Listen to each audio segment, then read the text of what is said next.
सोलापूर महानगरपालिकेत सुद्धा बीजेपी. तर या दृष्टिकोनातून सोलापुराचा विकास आपण कसा साधाल? सध्या देशाचे प्रधानमंत्री नरेंद्रजी मोदी यांचा स्मार्ट संकल्पना, विविध योजनांचा पुरेपूर वापर प्रत्येक नागरिक करत आहे.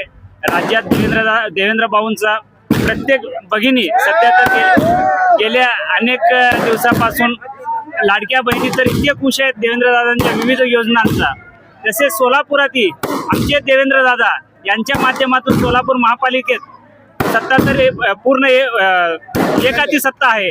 तर त्या सत्तेचा आम्ही सदुपयोग करून प्रत्येक प्रभाग कसा विकास होईल त्या दृष्टीने आम्ही प्रयत्न करणार आहे. आणि विशेष म्हणजे देवेंद्रदादांच्या कार्यकौशल्याचा आम्ही आमच्या मतदारांपर्यंत त्यांचे कार्यवृत्तांत पोहोचवल्याने आम्हाला मतदार राजांनी मोठ्या संख्येने विक्रमी मतांनी आम्हाला निवडून दिलेत.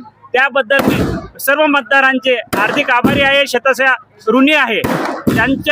त्यांनी दिलेल्या आम्हाला मताधिक्यामुळे या प्रभागाचा आम्ही मोठ्या प्रमाणात विकास करू अशी मी ग्वाही देतो. धन्यवाद. बघा, आता आपण बोललात लाडक्या बहिणीचा विषय काढलात आपण, तर लाडक्या बहिणींनी आपल्यावर विश्वास ठेवून भरघोस मताने आपल्याला जिंकून आणलेला आहे. तर निवडणुका अगोदर कुठेतरी सरकारनं म्हटलं होतं 1500 ऐवजी आम्ही 2100 रुपये लाडक्या बहिणींना देऊ. आता त्याची वचनपूर्तता आपण करणार का?